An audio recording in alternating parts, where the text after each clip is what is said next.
Bien, estamos el día de hoy en compañía del señor Gastón Pacheco, él es presidente encargado de ADEX, la Asociación de Exportadores del Perú, un gremio que tiene ya, ustedes saben, más de 40 años, con mucha presencia en nuestra actividad productiva y económica y siempre sentando opinión sobre una serie de temas diversos en relación al tema del comercio exterior. Señor Pacheco, un gusto de tenerlo con nosotros. De igual manera, muchas gracias. Gracias por acompañarnos. Ustedes la semana pasada dieron cuenta de una serie de, un informe en realidad, que daba cuenta de más de 200 barreras de carácter general, burocrática, legal, regulatorias, de infraestructura que están impidiendo o, digamos, retardando o haciendo menos eficiente nuestro proceso de exportación. En primer lugar, habría que saber o identificar cuáles son estas barreras, por lo menos las más importantes, y cuáles son los canales de solución a cada una de ellas, porque en realidad nuestro modelo de crecimiento está sumamente fijado, sustentado en el sector externo y en nuestras exportaciones. Así que es importante tener muy claro dónde pueden estar este tipo de dificultades. Sí, efectivamente, solo en el último año la caída de las exportaciones no tradicionales se explica en buena medida por la disminución de nuestras exportaciones a países vecinos, como Ecuador, Argentina, Venezuela. Entonces, en el barrio, digamos, no nos estamos tratando bien, a pesar de que todos proclamamos una mayor apertura y cuánta cosa, claro. Ahora, las formas que van adoptando varían. En esto los gobiernos suelen ser muy imaginativos, cambian de nombres, pero al final se trata de lo mismo. Se trata de ponerle barreras que hagan más difícil la entrada de productos extranjeros al territorio nacional. Digamos, si vamos a hablar primero del barrio, como usted dice, de América Latina o a Sudamérica. ¿Dónde cree usted que se han presentado esas principales barreras de ingreso a nuestros productos? ¿En qué países y por qué razones? Bueno, el caso más grave es Venezuela. Las exportaciones ahí han caído 30%. Venezuela, como sabemos, tiene un régimen de control de las divisas. Entonces los importadores venezolanos no tienen acceso a dólares para poder hacer compras. Y esto hace que las exportaciones desde el Perú se vean tremendamente disminuidas. Es el caso sobre todo de las confecciones. Entonces ahí hay un golpe muy fuerte. Dicho sea de paso, habría que decir que Venezuela se había constituido en un mercado muy importante, alternativo ante la desaceleración norteamericana y europea, ¿no es así? Exactamente, fue el mercado que los exportadores peruanos consiguieron abrir con mucho trabajo, con mucho esfuerzo, para compensar las menores ventas que hacían en otros países tradicionales. Algo similar pasa en Argentina, que también tiene un régimen de control de divisas, y ahí ponen una serie de medidas, declaraciones anticipadas, licencias previas, todo dirigido a hacer más difícil el proceso de compra. Como son límites arancelarios y pararancelarios. Sobre todo para arancelarios, exactamente, que están, digamos, debajo de la mesa. Entonces, ahí nada más hay dos, pero Ecuador recientemente ha puesto también un registro previo para las importaciones, que son trabas. Chile nos empezó a bloquear la exportación de paltas, argumentando problemas fitosanitarios que luego quedaron demostrados que no eran verdad. Y ahí la solución, que es un poco el mensaje que nosotros queremos dar, vino cuando la autoridad peruana, el gobierno peruano a través del Ministerio de Agricultura dijo que si no se levantaban esas medidas de inmediato, Perú procedería a poner algo similar al caso de las exportaciones chilenas, de manzanas y de peras. Ante esa posibilidad, el gobierno chileno rápidamente retrocedió y se restableció el comercio. Pues ahora la situación con Chile es normal y con un tratado de libre comercio vigente. Exactamente. Entonces, ¿ese sería el camino para el caso de Argentina y Venezuela? Es el que nosotros planteamos, sobre todo para países como Ecuador y Colombia. En el caso de Colombia, Colombia nos ha puesto salvaguardias, es decir, ha puesto límites al volumen que puede ingresar en nuestros productos a su mercado. Claro, esto ha ido al tribunal de la CAN, es decir, el Grupo Andino. Es un proceso que toma pues sus meses, su tiempo. La CAN no le ha dado la razón, salvo en una partida a Colombia, pero en el interín las exportaciones peruanas quedaron dañadas. Se afectan. Son productos perecibles que si no van a un mercado, y es decir, si uno ya las envió, eso se vuelve pérdida total. Entonces, ahora, del lado de la retaliación, de las medidas similares ante medidas digamos, que toma el país al que uno exporta, además de eso, ¿qué otras acciones se pueden tomar? Porque finalmente, si es un mercado consolidado, la afectación es muy dura, ¿no? Es muy dura, así es. Por eso el camino formal y el que debemos seguir es el de reclamar ante los organismos internacionales competentes, sean la CAN o sea la OMC. Ese camino entiendo que ya lo está siguiendo el gobierno peruano y saludamos por eso a la ministra que está tomando la iniciativa en este campo. Lo que nosotros planteamos es que no debe ser suficiente. Debemos actuar en paralelo, acotando las importaciones peruanas de productos que sean sensibles de esos países, para de esa manera estimularlos a que se sienten a negociar y resolvamos las diferencias. Lo importante acá de señalar es que todas estas restricciones no responden a causas, digamos, reales, a un problema fitosanitario o a un problema de amenaza o de daño al país de destino. No, se trata simplemente de la consecuencia de una política proteccionista que está ejerciendo ese gobierno para protegerse ante los vaivenes internacionales. Lo que yo no entiendo bien, señor Pacheco, es cómo esto puede suceder con países como Chile y Colombia, con los que acabamos de celebrar el tema de la Alianza del Pacífico. Se acaba de producir un roadshow, una mesa, justamente hasta una feria de oportunidades de inversión. En realidad, yo podría entender el caso venezolano, argentino y Ecuador por el modelo que tienen vigente, sobre todo en términos económicos, pero no en el caso de Chile y Colombia. O sea que ahí deberíamos tener una acción mucho más, diríamos, rápida del Ministerio de Comercio Exterior y de la Cancillería, ¿no? Sobre todo porque, a mi modo de ver, en el caso de estos países con los cuales queremos ser socios comerciales de largo aliento, necesitamos establecer reglas de juego y que queden claras. Y lo que yo creo que está ocurriendo es un poco están midiendo fuerzas. Es decir, frente a una acción de su gobierno, ¿cuál es la reacción peruana? Entonces, si es una reacción débil, tímida... lo van a seguir haciendo. Lo van a seguir haciendo. Entonces, yo creo que por eso es importante rayar la cancha y dejar muy claro el mensaje de que este tipo de acciones no la... ¿Y usted cree que en el caso del MINCETUR está clara la idea o la posición de que se actúe, por lo menos firmemente, con nuestros cuasi o potenciales socios como Chile y Colombia? Porque en el resto me imagino que serán otras vías las que hay que utilizar, ¿no? Mire, no puedo hablar por el Ministerio en este momento, pero sí puedo decir que la tradición peruana no ha sido la de tomar acciones. Tradicionalmente, el único caso que yo recuerdo en el que se ha actuado con energía, con firmeza, ha sido el caso de las paltas por el anterior ministro de Agricultura, Fongese. Ya. Es el único caso que recuerdo. Anterior a eso, me parece que con la gestión del señor Silva, José Luis Silva, se llegaron a unas negociaciones muy ásperas con Argentina para también compensar. Sí, recuerdo. Pero, digamos, solo cuando ha habido este tipo de acciones es que se logra allanar el camino para facilitar el comercio. Ya, y en el caso de Venezuela y Argentina, para regresar al tema, yo creo que hay muy poco lo que hay que hacer, simplemente plantear nuestra propuesta, ir a la OMC y criticar la forma que se está actuando. También ellos tienen exportaciones sensibles, ellos también necesitan exportarnos, para ellos también, sus exportadores hacen negocios en el Perú y para ellos sería sensible. Y más en la situación en la que se encuentran esos países. Exactamente. ¿No? Es una situación de grave crisis económica.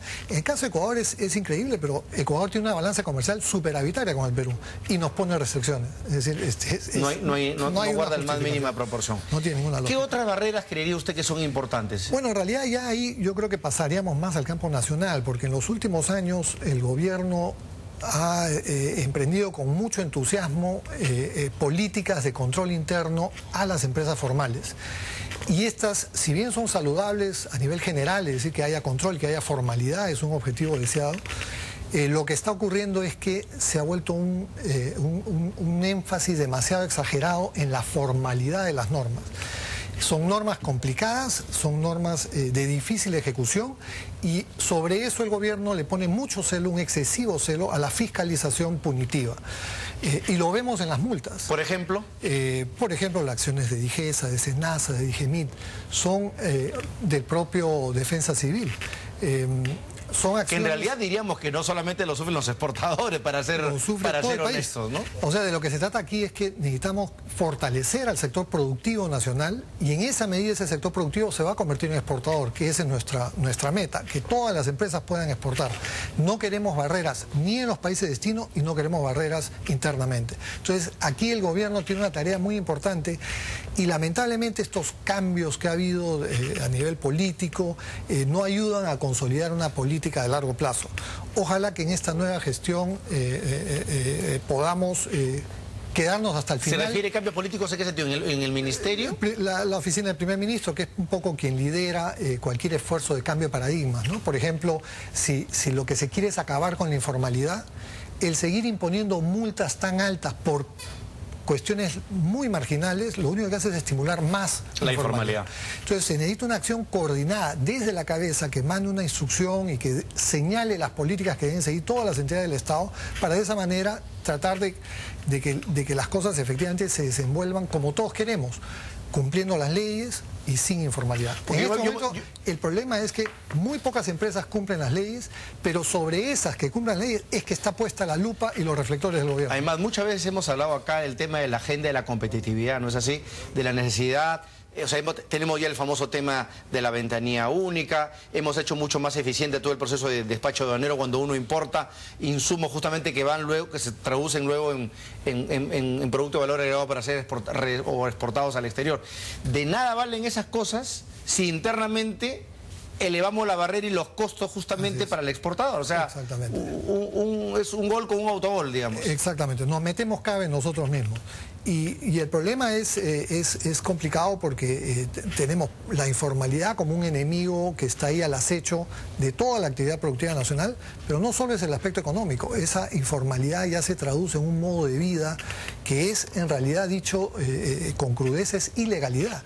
Lo que ocurre es que si todos están fuera de la ley, o la mayor parte de la población está fuera de la ley, lo que hay que cuestionarse es si la ley realmente refleja lo que la gente quiere. O sea, si son aplicables o no, si están bien pensadas. Exactamente. ¿Ustedes dónde estarían planteando cambios puntuales, concretos, que, digamos, por lo menos aligeren esta carga, o por lo menos no, esa amenaza del, digamos, al exportador desaparezca? Mire, ¿Dónde cree usted los que dos temas más sensibles para una empresa son la parte laboral y la parte tributaria? Y ahí lo que nosotros planteamos es que en lugar de hacer fiscalizaciones punitivas, el Estado lo que debería promover son fiscalizaciones que promuevan, es decir, que estimulen, que incentiven mayor empleo, que incentiven mayor productividad, que incentiven mayor crecimiento de la producción.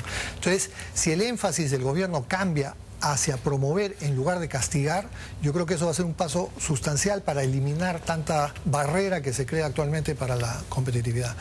Y dicho sea de paso también, el otro tema pendiente para nosotros y que atribuimos un poco a los cambios que se han estado dando dentro del gobierno es que la agenda de inversiones que promueve Proinversión viene muy lenta. Nosotros tenemos una antigua lucha por el tipo de cambio. Y el argumento que siempre nos dan es, ustedes no deben pedir tipo de cambio, deberían aumentar su competitividad. Y eso es lo que nosotros queremos. Pero para aumentarla se necesitan inversiones en puertos, en infraestructura de comunicaciones, en carreteras, y eso es lo que viene ¿Cómo demorado. pretende que uno exhiba mayor productividad si no tenemos las herramientas a la mano? O sea, exactamente. O sea, digamos, menos costos, pero uno se puede ajustar, pero si no tiene las herramientas similares a los que pueden tener los países vecinos con puertos y aeropuertos de mayor eficiencia, que se puede lograr. Y al final de lo que se trata no es de darle beneficios a determinados sectores o a determinadas empresas. Lo que nosotros planteamos es que las reglas deben ser para todos. Es decir, si damos una medida, que todos la apliquen y que todos la acaten. Porque de esa manera es que se establecen reglas de juego que son promotoras de la actividad sin que haya favorecidos y sin que haya negociaciones bajo la mesa. Vamos a hacer una breve pausa, señor Gastón Pacheco, y vamos a regresar a hablar en realidad de esto que podría llamarse la agenda de la competitividad en el Perú, que sigue relegada. Vamos a volver, ya venimos.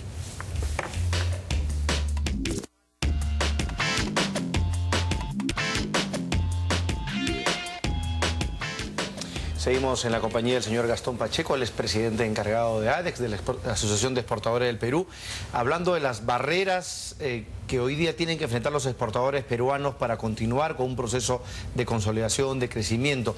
Hemos hablado en buena parte de las barreras externas que nos ponen otros países para el ingreso de nuestros productos, barreras de carácter arancelario, paraarancelario, fitosanitario, que el gobierno intenta resolver de una u otra manera, pero también las barreras internas, la falta de competitividad, la falta de infraestructura, y en el marco legal o regulatorio, el señor Pacheco me decía que en este momento al sector exportador le preocupa mucho tanto el tema laboral, la regulación laboral, como el tema tributario. Regresando al tema laboral, el año pasado nos pasamos discutiendo meses el tema la labor de SUNAFIL, de esta entidad o digamos, nueva entidad que se estaba creando para el tema de la fiscalización, el control y sanción. Tenemos eso por un lado. No sé qué piensan de esa situación. Y lo otro es el famoso riesgo que tenían los exportadores, que se elimine esta modalidad de contratación temporal que obedecía a la lógica de funcionamiento del sistema. Es decir, por ejemplo, en el caso del sector agrícola, las campañas agrícolas de producción, cosecha y de determinado tipo de productos, pues tienen sentido en función a una estación, ¿no es cierto? Y no tenía sentido obligar al exportador a asumir los costos de un contrato típico anual cuando en realidad no tiene esa capacidad. Entonces, ustedes ponían eso en debate, ¿no? Exacto. El tema de la flexibilización. Pero vamos primero por el tema de Sunafil. Sí, bueno, mire, como yo digo, es saludable que el Estado haga cumplir las normas. Lo que hay que estar seguro es que esas normas sean cumplibles y sean cumplibles por la gran mayoría, no por una pequeña minoría. Lo que vemos en la legislación laboral es que es una legislación muy compleja, donde fácilmente uno puede incurrir en errores, en fallas. Eso no indica una vocación de escamotear los derechos de los trabajadores. Simplemente es que la legislación es tan complicada que por ahí algo se puede equivocar. La labor del Estado entonces debería ser promover que cada vez se cumplan mejor y en profundidad los reglamentos y las normas que ellos mismos ponen. Lo que no podemos es estar sometidos a esta espada de Damocles que cambian las condiciones generales, sea en el campo o sea en el sector industrial con los contratos temporales de exportación, porque entonces ahí se multiplica el riesgo. De hecho, lo que ya vemos es una desaceleración de las exportaciones no tradicionales y yo creo que en parte eso está explicado porque ya la perspectiva hacia adelante de invertir en estos sectores se vuelve riesgosa porque las reglas de juego no están suficientemente aclaradas ni definidas. Hay la posibilidad de que por ahí el Congreso decida dar marcha atrás, cambiar las normas porque no tienen el rango de ley. Oye, en este momento, en cuanto al tema de los famosos contratos temporales ligados al sector exportador, ¿cuál es el statu quo? Es decir, ¿con qué? En este momento está vigente, pero... Está vigente los contratos temporales, pero hay el riesgo de que sean eliminados. Hay una serie de iniciativas que apuntan o a eliminarlos o a modificarlos de un modo que... ¿Y estas iniciativas provienen de la bancada oficialista? En el Congreso ha habido varias iniciativas de grupos menores, felizmente no de la bancada oficialista, hasta donde hemos visto no se ha promovido ninguna ley que haya sido abiertamente en contra del empleo. Y yo creo que poco a poco va calando la noción de que en realidad si uno quiere justicia social, el mejor vehículo para alcanzar justicia social es la empresa. Pero la empresa que promueve su actividad de un modo competitivo. ¿Por qué? Porque crea, a propósito de la inversión, empleo digno, ¿no? Exactamente. A ninguna empresa le conviene contratar a un trabajador para despedirlo. Porque toda contratación involucra una inversión. Una inversión de capacitación, de fidelización. Esa persona finalmente conoce su puesto de trabajo y cuando ya está conocido no lo va a sacar. Lo último que quiere la empresa es sacarlo. Ahora, si se dan condiciones extraordinarias, internacionales, que lo obligan a reducir su actividad, bueno, pero eso ocurre pocas veces, no es el comportamiento normal de una empresa. Normalmente lo que la empresa quiere es más bien quedarse con sus trabajadores mucho tiempo. Incluso ya ahora los estudios modernos nos dicen que son los jóvenes los que no se quieren quedar en las empresas. Más bien hasta... Por ahí una alta movilidad, ¿no es cierto? Enorme movilidad, quieren probar y conocer distintas opciones. Entonces, y eso es un costo para las empresas, porque significa en cada caso volver a empezar a capacitar, a entrenar a estas personas. En el caso de Sunafil, de la entidad esta nueva, ¿ustedes ven aún a un riesgo? Porque yo había entendido de que se iba a revisar el tema de las multas, el tema de las fiscalizaciones. ¿A ustedes les ha dado algo de tranquilidad esto? Bueno, el anuncio es tranquilizador porque lo que estaba voceado era realmente intranquilizador. Eran multas leoninas que iban a obligar a muchas empresas, sobre todo a las más pequeñas, a cerrar y a actuar informalmente o creando otra razón social. Entonces, sería saludable que el gobierno revise su política para adecuarla a nuestra realidad. En el Perú la informalidad es más del 50% de la economía. Entonces, si no partimos de esa premisa de querer ganar terreno hacia la formalidad, lo que vamos a terminar haciendo es empujando a la bajando la valla justamente para permitir que más empresas ingresen a este proceso virtuoso de la formalidad. Exactamente, y en esa línea también nosotros creemos que en la parte tributaria pasa lo mismo. Eso le iba a preguntar, ¿cuál es el principal problema que ven ustedes o riesgo que ven en este momento en el caso de la tributación? Se nos ha trasladado al sector privado una carga onerosa que es el tema de las percepciones, extracciones, es decir, hacemos parte de la labor de la SUNAT. Claro. Con un Están tercerizando la labor de la SUNAT. Tercerizando gratuitamente y además con una amenaza que si lo hacemos mal puede haber responsabilidades penales sobre los gerentes o los dueños. Entonces, es una situación que la aceptamos en la medida en que es una herramienta para combatir la informalidad, pero no creemos que es una buena solución de largo plazo. Más bien creemos que la solución va por el otro lado, que es disminuir la carga laboral. En el Perú, la carga tributaria, perdón, en el Perú el IGB es 18%, la tasa. La recaudación, sin embargo, es 8%. 8 puntos del PBI, y eso es porque existen innumerables exoneraciones, evasión y exoneraciones. Entonces, en lugar de tener una tasa tan alta, con tantas exoneraciones y tanta evasión, reduzcamos la tasa, eliminemos las exoneraciones y trabajemos frontalmente. Para ustedes, en base a los estudios económicos que han llevado a cabo, que los hacen, me consta en ADEX, ¿cuál debería ser la tasa del IGB general? Mire, adecuada para una economía como la nuestra? Sustancialmente más baja que la actual. Nosotros hemos tenido diversas opiniones de economistas, gente invitada en ADEX. Muchos de ellos lo que nos planteaban era una disminución gradual año por año de un punto para evitar... ¿Hasta llegar a? Hasta llegar a un 12-10%. En un lapso de 4 o 5 años. Correcto. Digamos, si pudiéramos firmar ese acuerdo, lo suscribiríamos. El riesgo es que es un plazo tan largo, cambia de gobierno, hay elecciones de por medio, la tentación política de recaudación fácil se vuelve... No, lo que sucede normalmente es que los candidatos dicen, sí, hay que bajar la tasa, pero una vez que sube nivel se encuentra con su caja, a otra vez para arriba. Otra vez para arriba. Pues es una forma muy rápida, muy fácil de recaudar. Pero yo creo que aquí lo que debemos mirar ya no es la recaudación, es el tema de la formalidad. Si queremos tener una sociedad en la cual todos seamos iguales, todos respondamos ante la ley, necesitamos que se apliquen las reglas a todos por igual. Entonces no puede ser que le cobremos a unos pocos 18%, que además son los más pobres porque esos no tienen cómo esconder cuando compran sus fideos o cuando compran sus artículos alimenticios, y demos exoneraciones luego a una diversidad de actividades por razones que pueden parecer Según esta teoría de la curva de Laffer, ¿no es eso? Se supone que a menor tasa, mayor crecimiento en la base tributaria. Bueno, es una teoría económica o matemática, mejor dicho, que estaría por probarse, antigua, pero digamos, en el Perú está en proceso de ser Tenemos mucho miedo porque hay la sensación, hay la creencia equivocada, a mi modo de ver, de que en el Perú somos tramposos, de que en el Perú no cumplimos las leyes por vocación, y yo creo que no es así. Yo creo que lo que ha ocurrido es que la acción del Estado ha empujado a mucha gente a vivir al margen de la ley, porque no tiene otra forma de... Y fíjese, yo siempre voy a poner acá el caso de la ley MIPE, ¿no es cierto?, de cómo justamente al haber bajado los costos que supone la contratación formal en el Perú, ha implicado que se hayan constituido más pequeñas y microempresas, o mejor dicho, hayan pasado a la formalidad, por tanto tributando, declarando y entrando a la cadena virtuosa de la economía. Habría que hacer lo mismo con la tributación. Lo que pasa es que necesitamos un ministro de Economía, digamos, que quiera asumir el riesgo, ¿no? No tan ortodoxo. Y eso no es sencillo de encontrar, dicho sea de paso. Sí, porque ahí entramos pues en los temores, evidentemente. Lógico, uno cuando está en ese lado de la ventanilla uno se la piensa. Así es. Señor Gastón Pacheco, muchas gracias por estar con nosotros. Creo, nuevamente diré que esta agenda por la productividad y la competitividad del sector exportador siempre está vigente. Recordemos que el sector exportador genera un gran volumen de empleo formal y digno en el Perú. Nuestro crecimiento está mirando hacia el sector externo, así que no hay que perder de vista esta agenda. Creo que es crucial para intentar o persistir en un crecimiento por encima del 6%. Gracias, señor Pacheco, y suerte, ya estaremos conversando de otros temas de ADEX. Gracias. No quería irme sin antes mostrarles este libro tan interesante que me ha hecho llegar. Aquí lo tenemos. Ahí está.